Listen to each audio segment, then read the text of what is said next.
नमस्कार दोस्तों, स्वागत है आप सभी का निमी टेक्निकल क्लासेस में।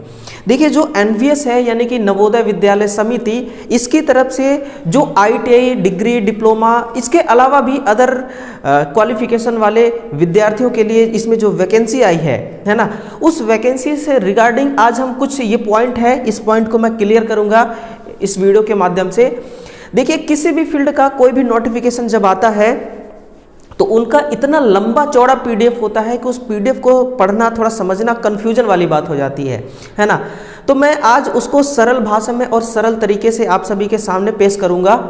और उसी के साथ में देखिए, कुछ महत्वपूर्ण पॉइंट है उस पीडीएफ में जो कि नहीं दिया गया था, उस पर भी हम बात करेंगे, है ना। जैसे कि फॉर्म अप्लाई करने का डेट उस पीडीएफ में नहीं था, तो इस पर भी बात करेंगे। बाकी महत्वपूर्ण तिथियां, कब से फॉर्म अप्लाई किए जाने हैं, टोटल पदों की संख्या, खास तौर पर देखिए जो आईटीआई वाले विद्यार्थी हैं उस पे हमारा ज़्यादा फोकस रहेगा। फिर परीक्षा शुल्क, शैक्षणिक योग्यता, आयु सीमा, चयन प्रक्रिया और सिलेबस पर भी हम बात करेंगे, है ना। तो वीडियो को आगे बढ़ाने से पहले आपसे रिक्वेस्ट है मेरा कि वीडियो को जरूर शेयर कीजिए और चैनल को सब्सक्राइब नहीं किया है तो सब्सक्राइब जरूर करिएगा, है ना। और वीडियो को एक थम्स अप करते जाइएगा। देखिए, सबसे पहले हम किस पर बात कर रहे हैं, महत्वपूर्ण तिथियां, यानी कि फॉर्म जो है वो अप्लाई कब से होना है। जब इनका ये फुल नोटिफिकेशन आया था, उस नोटिफिकेशन में भी ये बातें नहीं कही गई थी कि कब से फॉर्म अप्लाई होना है ना।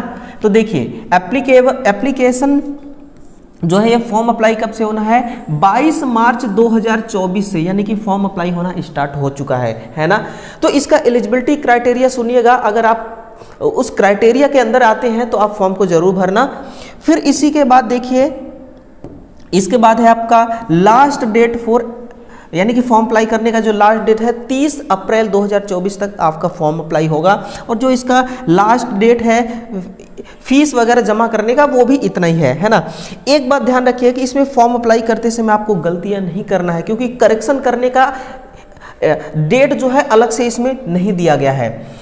उसके बाद है कि टोटल पदों की संख्या। वैसे अगर फुल नोटिफिकेशन को आप देखेंगे, टेलीग्राम को आप जरूर ज्वाइन कर लेना, वहां पर फुल नोटिफिकेशन एनवीएस के नाम से मैंने पहले ही डाल रखा है, उसको आप चाहे तो चेक कर सकते हैं।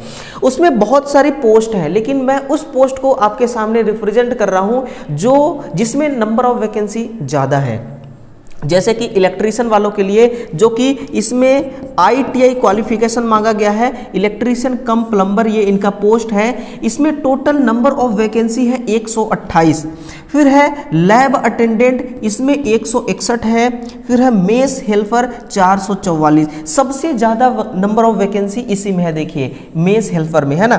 फिर है जूनियर सेक्रेटरिएट असिस्टेंट, इसमें है 381 पोस्ट। तो ये वो वाले पद हैं, ये वो वाले पोस्ट है जिसमें नंबर ऑफ वैकेंसी की संख्या सबसे ज्यादा है ना। अब है परीक्षा शुल्क, यानी कि फॉर्म जब आप अप्लाई करेंगे 30 अप्रैल से पहले तो आपको कितना शुल्क देना होगा, है ना। देखिए, जैसे यूपी पीसीएल आपसे शुल्क लेती है, जैसे एमपी पीजीसीएल आपसे शुल्क लेती है ना। बिहार पीसीएल आपसे, मतलब कि जो बिहार का लाइनमैन वाली पोस्ट होती है ना, जितना ज़्यादा वो लेते हैं फॉर्म अप्लाई करने का फीस, उतना ही इसमें भी है। देखिए, अनरिजर्व वाले के लिए कितना है, 1000, है ना। एसटी, एससी, ओबीसी और जो फीमेल कैंडिडेट हैं, एक्स सर्विसमैन वाले कैंडिडेट हैं, पीडब्ल्यूबीडी हैं, ये इन सबको 500 रुपये, इन सबको कितना फीस देना होगा, 500 रुपये फीस देना होगा, जो कि अपने आप में फीस का लेवल बहुत ज़्यादा है ना। और पेमेंट केवल और केवल ऑनलाइन मोड पर ही होगा, ठीक है ना। और इतने देखिए, आजकल जितने भी फॉर्म अप्लाई हो रहे हैं सब ऑनलाइन मोड पर ही फॉर्म अप्लाई हो रहे हैं, और ऑनलाइन मोड उनका फीस भी जमा हो रहा है। ये देखिए वो चीज़ है जो आपके पास होना जरूरी है, तभी आप इस वैकेंसी में एप्लीकेबल हो पाएंगे, है ना। शैक्षणिक योग्यता क्या है, शैक्षणिक योग्यता देखिए हम किसके लिए बात कर रहे हैं, इलेक्ट्रीशियन कम प्लम्बर के लिए हम बात कर रहे हैं, यानी कि आईटीआई वाले विद्यार्थियों के लिए, जिसमें 180 पद हैं। तो इसमें देखिए क्वालिफिकेशन आपसे 10th मांगा गया है, 10th आप पास हो, है ना। इसमें कोई परसेंटेज का क्राइटेरिया नहीं है, और ना ही आपसे कुछ ये मांगा गया है कि साइंस का होना जरूरी है, कि मैथ का होना जरूरी है ना। ऐसा कुछ भी नहीं बोला गया, सिंपल सा आप 10th पास हो, है ना। लेकिन डिस्टेंस लर्निंग वाला यहाँ पर 10th नहीं चलेगा, ध्यान रखिएगा, है ना, रेगुलर वाला 10th चलेगा। फिर है सेकेंड क्वालिफिकेशन की इंडस्ट्रियल ट्रेनिंग इंस्टीट्यूट, जिसको आप ITI कहते हैं, और यही ITI है, और इसी ITI के बेस पर ये चैनल भी हमारा बना हुआ है ना। तो ITI का सर्टिफिकेट आपके पास होना चाहिए और 10th का सर्टिफिकेट, उसी के साथ में एटलीस्ट 2 ईयर का एक्सपीरियंस भी होना चाहिए।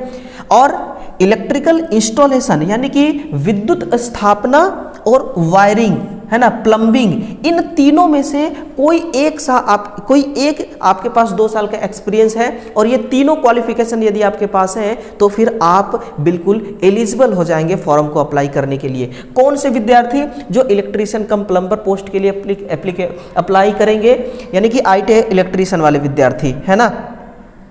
तो इस चीज को आप ध्यान रखिएगा। और 2 year experience in maintenance of electrical appliances, है ना, तो ये भी बात ध्यान रखिएगा। फिर है एज लिमिट कितना रखा गया है, तो एज का क्राइटेरिया इन्होंने इतना शानदार दे दिया है आपको कि कोई कह ही नहीं सकता कि भाई एज की वजह से मैं बाहर हो जाऊंगा, है ना। तो 18 कम से कम होना चाहिए और अधिक से अधिक 40 वर्ष होना चाहिए। और ये है देखिए अनरिजर्व के लिए, किसके लिए? अनरिजर्व के लिए, जो आपके ST SC OBC इनको जो मिलता है ना, इनको जो 5 वर्ष की छूट मिलती है, और इनको मिलती है आपकी 3 साल की छूट, है ना। तो ये छूट आप इंक्लूड कर लेना। इतने में तो देखिए घर बार सबका बस जाता है। मुझे ऐसा लगता है कि 40 साल का जो उम्र होता है, इतने में तो हर किसी का घर बार बस जाता है।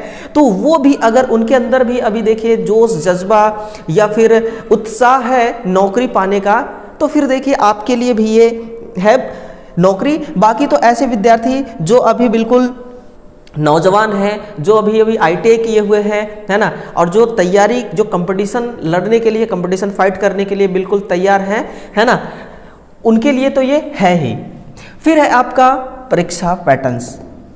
परीक्षा पैटर्न्स देखिए क्या है, सब्जेक्ट यानी कि क्या क्या आपसे पूछा जाएगा, क्या क्या आपसे पूछा जाएगा। रीजनिंग एबिलिटी, आप कोई सा भी कंपटीशन का एग्जाम देंगे, रीजनिंग एबिलिटी आप पढ़ ही रहे होंगे, तो आपको अलग से कुछ चीज पढ़ने की जरूरत नहीं है। वही रीजनिंग एबिलिटी जो आप असिस्टेंट लोको पायलट के लिए पढ़ रहे हैं, जो आप NTPC के लिए पढ़ते हैं, जो आप ग्रुप D के लिए पढ़ते हैं, और जो आप पढ़ते हैं टेक्नीशियन के लिए, वही रीजनिंग एबिलिटी केवल 15 नंबर का पूछा जाएगा। आपका 15 क्वेश्चन रहेंगे 15 नंबर के।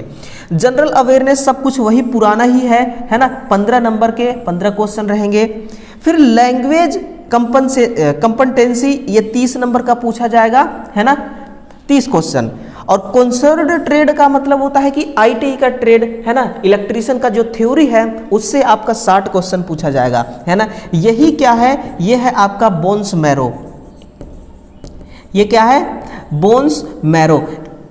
किसी भी टेक्निकल फील्ड से अगर ITI वालों के लिए नौकरी आती है तो फिर उसमें जो आपका बोन्स मैरो होता है सिलेबस का, वो कंसर्न्ड ट्रेड ही होता है। इलेक्ट्रिशियन थ्योरी वाली जो क्वेश्चन होती है वही होती है ना। तो 60 क्वेश्चन 60 नंबर के और 150 मिनट, है ना, 150 मिनट का आपको यहाँ पर समय भी दिया जा रहा है ना। तो इतना देखिए टाइम आपके लिए बहुत है।